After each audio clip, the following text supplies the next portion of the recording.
사랑하는 성도 여러분, 제가 참사랑 교회에서 특히 주일 낮 예배 설교를 하는 데 있어서 제 기억에 의하면 연초에는 6월절 관련한 설교, 봄이면 아무래도 부활절을 기점으로 그 이전에 사순절, 그리고 부활절 이후, 그리고 성령 강림절의 그 성령 충만에 관한 그런 말씀을 아무래도 여러분에게 그렇게 설교를 통해서 은혜를 함께 나누었을 것입니다. 그리고 교회력이라고 하는 그 달력에는 만약에 그 세상 달력을 예로 들면 씨 뿌리는 계절, 뭐 거두는 계절, 이것이 달력을 통해서 이렇게 드러나듯이 교회력은 예수님의 그 성탄절을 기다리는 대림절로부터 시작해가지고 11월 마지막 주쯤에 시작해서 성탄절, 그리고 송구영신 예배를 드리는 그런 송년주일 이제 지나면서 신년주일, 그러면서 이제 말하자면 6월절, 그리고 사순절, 부활절, 이런 식으로 이제 흘러가게 되잖아요. 근데 제가 이런 것과 상관없이 제 기억에 의하면 8월 한 마지막 주쯤에는 제가 포도에 대한 설교를 여러 번 한 것 같습니다. 그 포도에 대한 설교를 할 때, 나는 포도나무여 너희는 가지니 너희가 내 안에 있어야 열매를 많이 맺는다는 그런 말씀을 이렇게 드렸는데, 그 말씀을 드릴 때 제가 특히 젊은 시절에 신앙생활을 할 때 8월 말쯤 되면 청년들이 토요일 이렇게 성경 모임을 끝내고 포도밭을 갑니다. 그래서 청년들과 함께 포도밭을 가면 먼 곳에 갈 때는 버스를 타고 갑니다만, 그래도 내려서 포도밭까지 가려면 마냥 걸었던 기억이 납니다. 그리고 토요일이니까 이제 청년들이 그 회사를 다니는 청년들도 그 이튿날 출근 안 하고, 그러니까 포도를 시컷 먹고 돌아오다 보면 얼마 안 돼서 날이 저뭅니다. 근데 이상하게 그런 날은 달이 그냥 환하더라고요. 그래서 그 달빛을 받으면서 돌아왔던 기억이 납니다.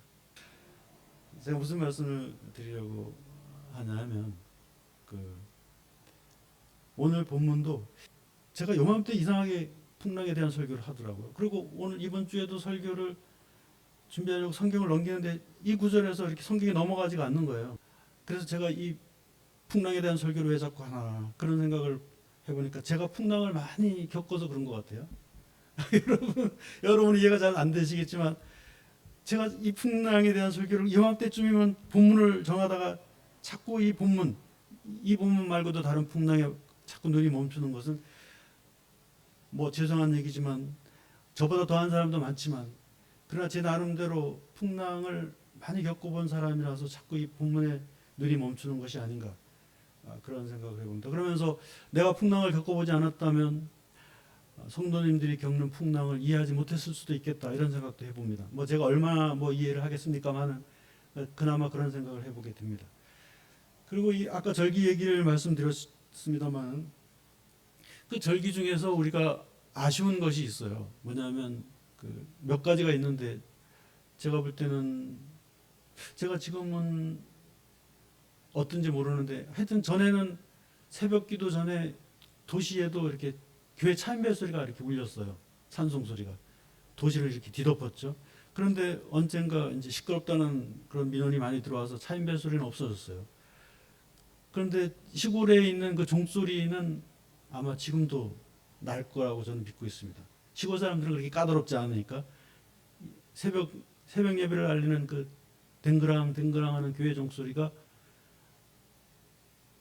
지금도 들릴 거라고 이렇게 믿고 있는데, 그 차인벨 소리가 사라진 것에 대해서는 그렇게 아쉬움이 없습니다. 일리가 있으니까. 왜냐하면 피곤해서 잠자는 사람들 자꾸 깨우면 안 되니까. 그거는 타당하게 그건 없어진 거에 대해서 이렇게 그렇게 뭐 마음에 그런 아쉬움이 없는데, 성탄절날 새벽송이 없어진 거 거의 없어졌어요. 가끔씩 새벽송을 도는 교회가 있긴 한데, 저희 그 어릴 때 주일학교 때부터 중고등학교 시절을 돌이켜 보면 그 성탄절 전날 12월 24일 날 이제 초저녁부터 모여서 막 이렇게 행사를 하고, 그리고 뭐 윷놀이도 하고, 그리고 밤 12시가 되면 교인들을 교회 마당에다 다 모읍니다. 그러면 저희가 읍내에 있는 교회였는데 교인들이 한 150명 됐어요. 그러면 다 모이면 한 5구역으로 이렇게 나눕니다. 서로 막 가서 서라 그래요. 그러면 이렇게 친한 사람들끼리 가서 쓰고 막 그러는데, 그래가지고 구역을 나눠서 도는데, 밤 12시부터 돌기 시작하면 또 시골 중에 더 시골, 논두렁길을 걸어서 개울을 건너서 외딴 집에도 가고, 그렇게 새벽 내내 12시부터 새벽 내내 돌고 돌아오면 새벽 기도 시간이 되면 세상에 그 시간에 또 새벽 기도를 드리고, 그리고 그날 11시에 성탄 예배를 드렸던, 그래서 그 새벽송에 대한 추억이 있는데 새벽송이 없어진 것은 많이 이렇게 아쉽습니다. 그리고 철야 기도도 저희들은 밤 12시부터 새벽 4시 반 5시까지 철야를 하고 토요일 날 새벽 예배를 드렸어요. 그런데 지금은 그 철야 기도가 거의 없어졌어요. 9시에 드려서 뭐 11시쯤에 끝나는 심야 기도회라고 하는데 그것도 잘못된 겁니다. 아니, 그 기도회가 잘못된다는 것이 아니라 심야라고 하는 단어가 밤 12시를 넘어야 심야거든요. 그런데 밤 9시부터 11시까지 기도하면서 심야 기도회라 그러는 거는 이게 언어상으로는 맞지 않죠. 이해는 하지만 무슨 뜻인지. 근데 제가 아쉬운 건 뭐냐면 요즘은 주 5일 근무제니까 토요일 날 직장을 안 나가잖아요. 그러니까 그 시절에 막 그 바쁘게 움직이고 막 뭐 토요일 일요일 할 것 없이 일했던 그 시절에도 금요일 날 철야 기도회를 모이면 밤을 꼬박 세웠는데, 지금은 토요일 날 일도 안 나가는데 철야 기도가 다 없어졌어요. 그래서 뭐 우리 교회도 없으니까 그러니까 제가 무슨 생각을 하냐면, 되살려야 될 기독교 풍습 중에 이 새벽송은, 예를 들어서 매일 새벽마다 차인배를 울리고 막 종을 쳐대고 하면 그 국민들이 거기에 대해서 이렇게 이의를 제기하는 건 당연합니다. 그거는 그렇지만 1년에 한 번 성탄절 주님 오신 그 날에 다니면서 집집마다 다니면서 축하의 그 노래를 부르고 찬송을 부르고 하나님의 영광을 찬양하는 거 1년에 한 번인데 그거를 못하게 하는 거는, 이거는 좀 너무 박하다, 인심이. 그래서 할 수만 있으면 그 새벽송과 그리고 철야기도 같은 경우에는 제 생각에는 이거를 살려서 교회로 사람들을 모아가지고 거기서 배너라든가 십계라든가 이런 영화를 보여주고, 또 아주 훌륭한 극단을 초청해가지고, 물론 그 작은 문제가 있겠습니다만 공연을 하고 그 신앙에 대한 그런 극을 올리고, 그리고 그 찬송을 부르면서 춤을 추고 하는. 그래서 저기 그 강남에 있는 그 버닝썬 같은 나이트클럽이 장사가 안 되도록, 그래서 버닝썬 같은 나이트클럽 사장이 사람들이 왜 안 오지? 그러면 그 사람들 교회에서 춤추고 있다고. 교회에서 찬송 부르면서 춤추고 있기 때문에 여기 와서 굳이 춤 안 춰도 된다고. 이런 세상이 오길 꿈꾸고 있는데, 그래서 이 그 절기 중에 크리스마스 새벽송하고 이 철야기도 이 두 개를 놓치지 말아야 된다는 생각을 개인적으로 이렇게 많이 해봅니다.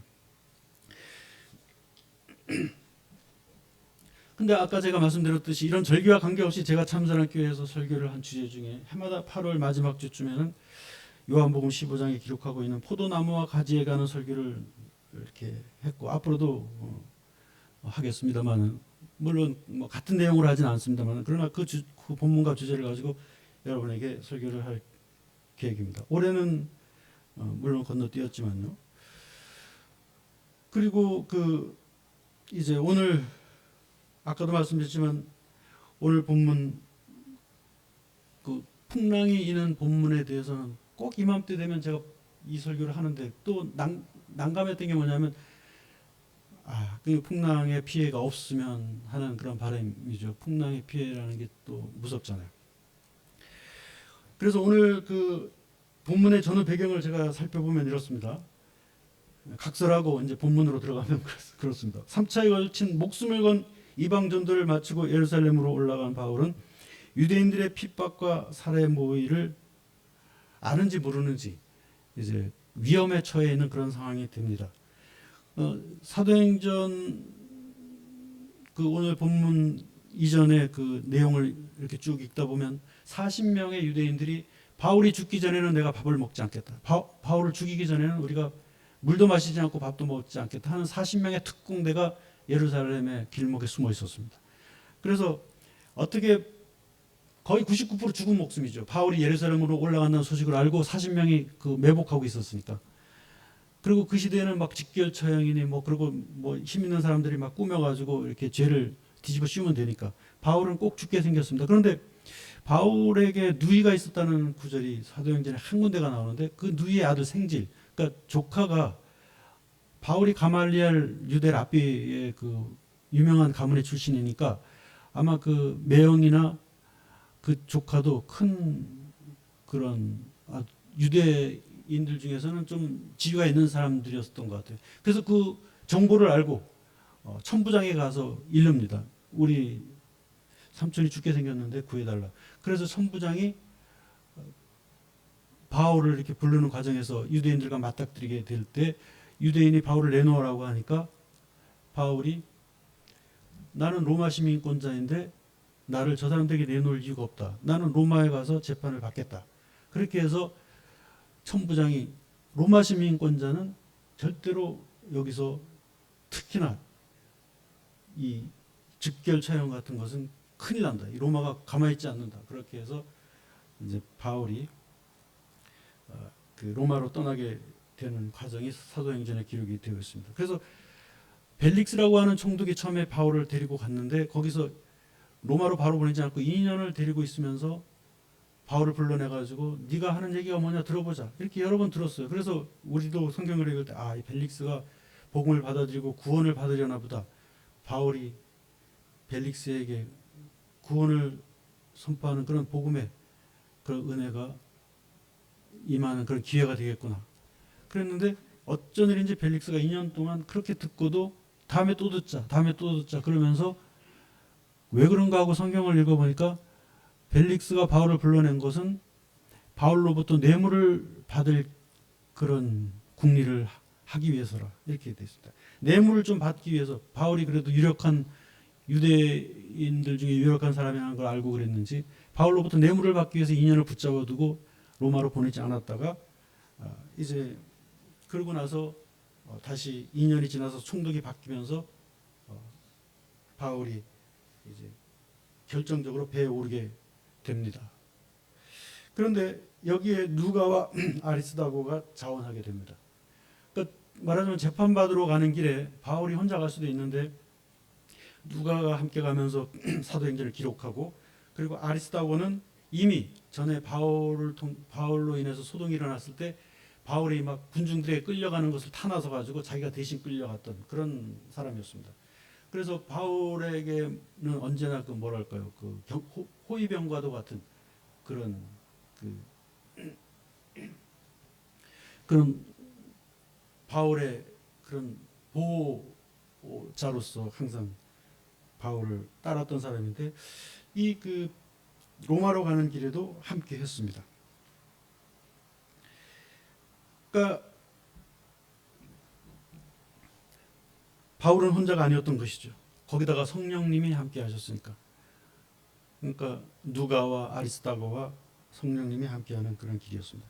예수님은 요한복음 14장 18절에서 내가 너희를 고아처럼 버려두지 아니하리니 보혜사 성령께서 너희와 함께 거하시고 또 너희 속에 계시게 할 것이라 이렇게 말씀하셨습니다.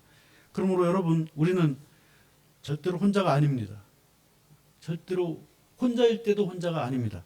하물며 하나님은 우리를 혼자 버려두지 않도록 항상 우리를 지켜보시고 우리의 삶에 그런 어떤 그런 동행하게 하시는 은혜를 끼쳐 주십니다. 제가 그 탈북민들의 사연을 소개하는 한 사연을 알게 됐습니다. 거기에 그 해산에서 장사를 하다가 27살인가 25살에 이렇게 탈북한 그런 여자였는데 그 여성이 이런 말을 하더라고요. 12살 때부터 자기는 장사를 하게 되는데 12살 때부터 장사를 해서 중국을 넘나들면서 큰 돈을 벌었는데 제가 잘나서가 아니고 저의 할머니 때문이라는 것이죠.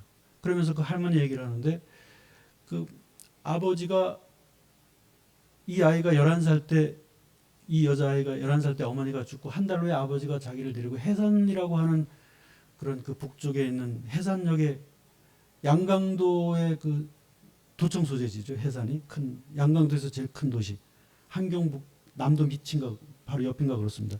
그 해산역에 가서 기차를 타자 그러면서 해산역 그 개찰구 앞에다가 자기를 세워놓고 내가 차표를 사가지고 오겠다.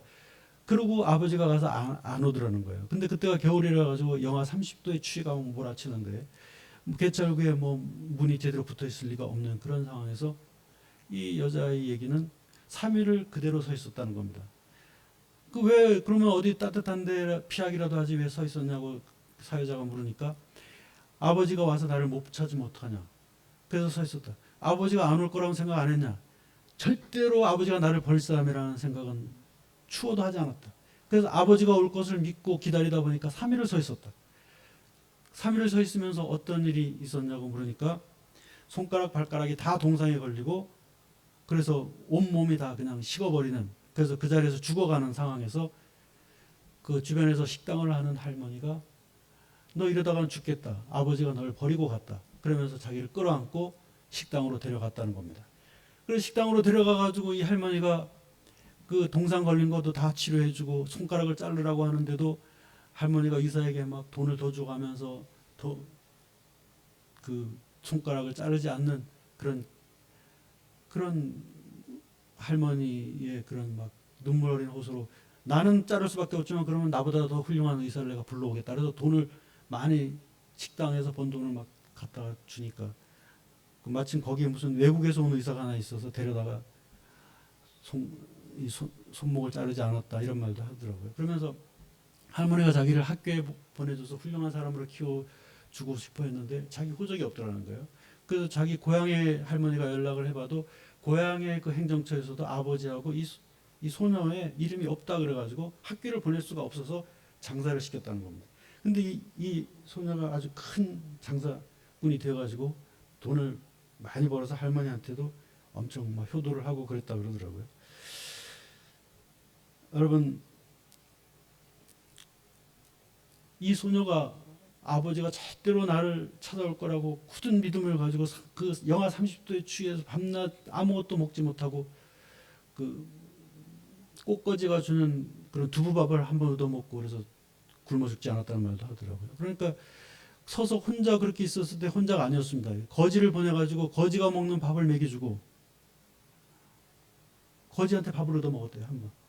근데 거지가 어디서 밥을 뜨끈뜨끈하게 데워가지고 왔는데 입에 넣으니까 금방 차갑더래요. 그러니까 거지가 이 소녀가 불쌍해가지고 거지들이 자기들이 먹을 걸 모아가지고 데워가지고 왔는데 입에 넣으니까 이미 차가워요. 왜냐하면 영하 30도의 추위 때문에. 거지를 보내서 굶어 죽지 않게 한 끼를 먹여주시고 그리고 좋은 할머니를 보내가지고 장사를 하게 하고 이런 그 사연을 들으면서 아 이런 거구나.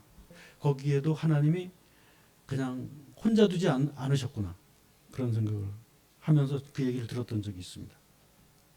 여러분 바울이 로마로 가는 비에 혼자가 아니었습니다. 하나님은 그 신실한 사람들을 붙여주셨고 또 성령이 함께 했습니다. 그런데 이 사람들이 미양이라고 하는 섬에 도착해가지고 거기서 겨울을 나야 되는데 이 사람들이 그 옆에 있는 다른 섬으로 가자고 이렇게 빡빡 우겨서 그 미양에서 출발한 것이 문제가 돼가지고 큰 풍랑을 만나게 됩니다.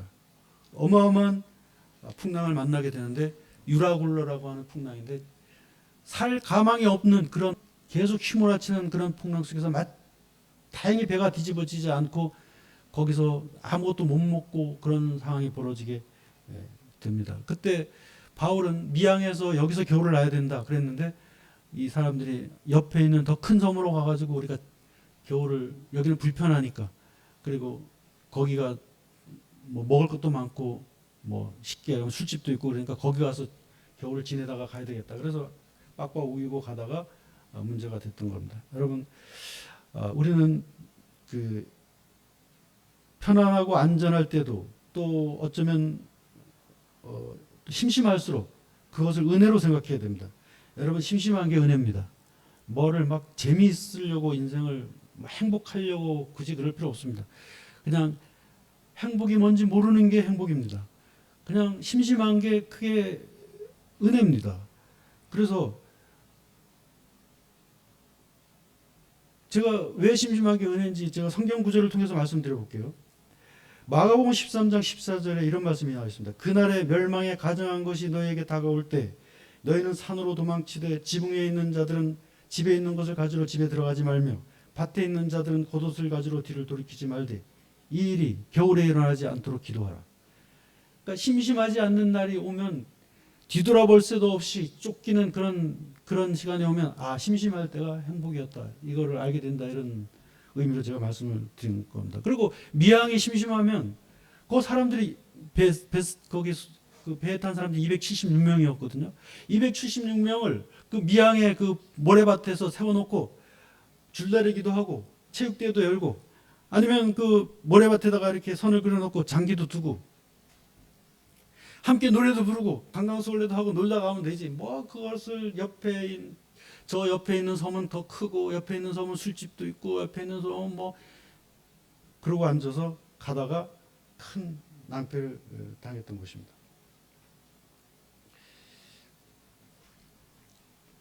사랑하는 성도 여러분, 우리가 어떤 곳을 가려고 하든지 어떤 삶의 방향을 우리가 선택하든지 간에 우리는 재미와 그리고 어떤 욕심과 이런 걸 따라가다가 실수하는 것입니다. 그러다가 풍랑을 만나는 겁니다. 큰 돈을 벌기 위해서 가다가 사기꾼을 만나고 그리고 큰 돈을 벌기 위해서 머리를 쓰다가 도박에 빠지고 예레미야 2장 13절에 보면 내 백성이 행한 두 가지 악은 이것이니 곧 생수의 근원이 되는 나를 버리고 물을 저축하지 못할 터진 웅덩이를 계속 파고 앉아 있어서 그게 이스라엘 내 백성의 죄악이다. 그러니까 하나님 주신 은혜의 그런 그 물을 거부하고 자기들이 웅덩이를 파는데 그 웅덩이가 물이 고이지 않는 터진 웅덩이라는 것입니다.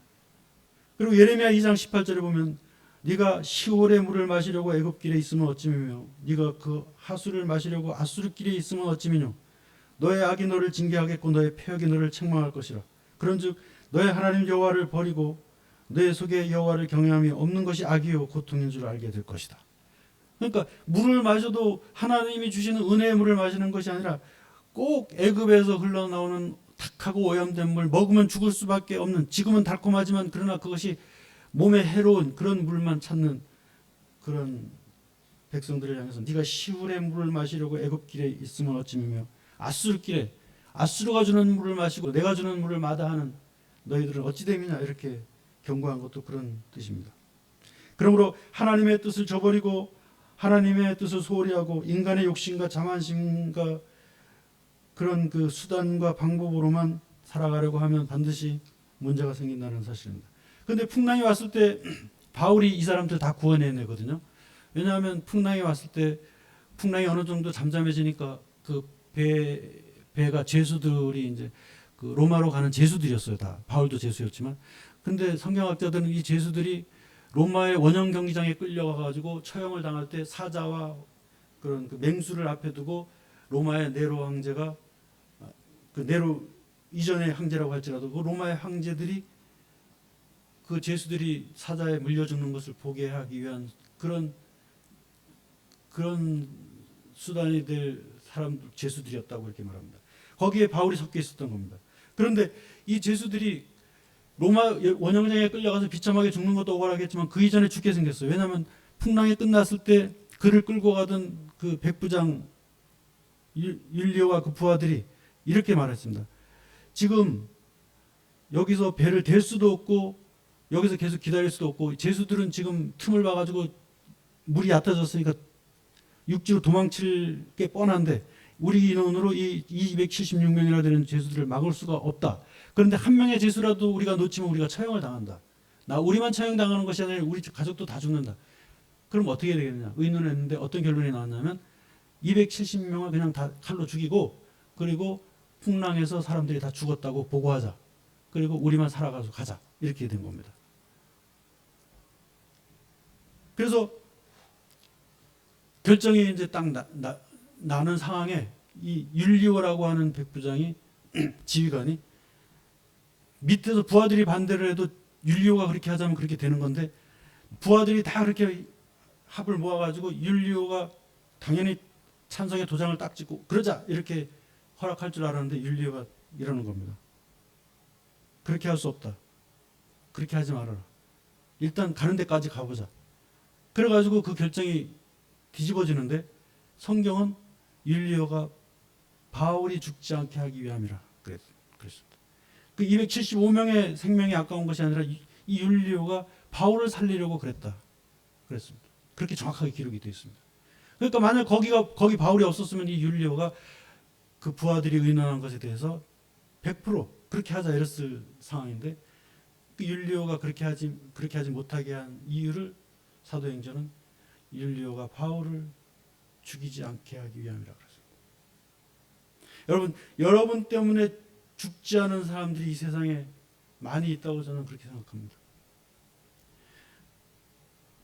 저도 저 때문에 죽지 않은 사람이 있는지 몰라도 저도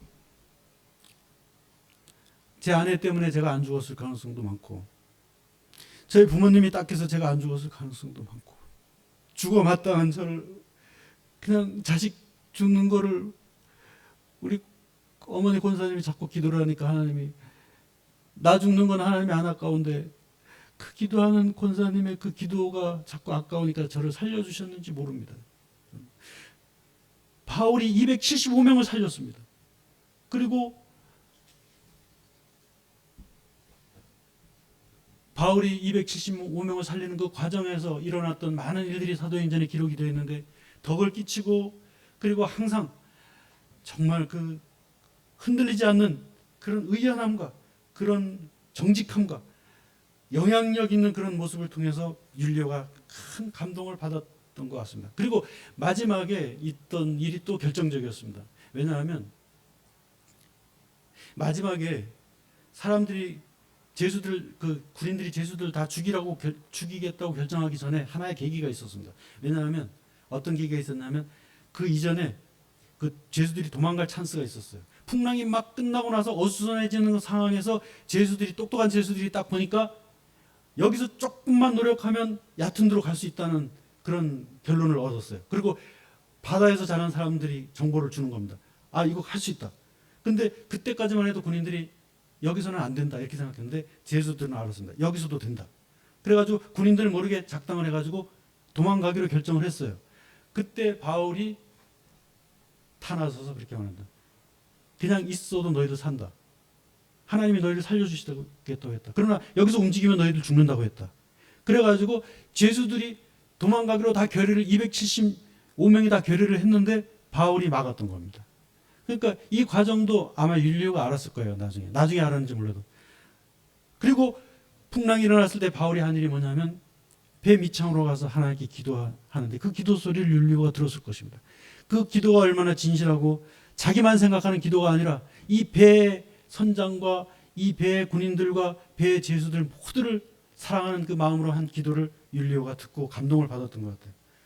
사랑하는 여러분, 오늘 우리가 풍랑이 일면 바울처럼 영향력 있는 그런 믿음의 사람으로 우리가 살아가는 방법이 있다면 가장 낮은 곳으로 가서 기도해야 됩니다. 바울이 배 밑에 가서 무릎을 꿇고 기도해서 엄청난 풍랑이 잠들었듯이 여러분이 가장 낮은 곳 그곳에서 기도할 때 여러분의 인생에 그런 풍랑이 잠들 수 있습니다.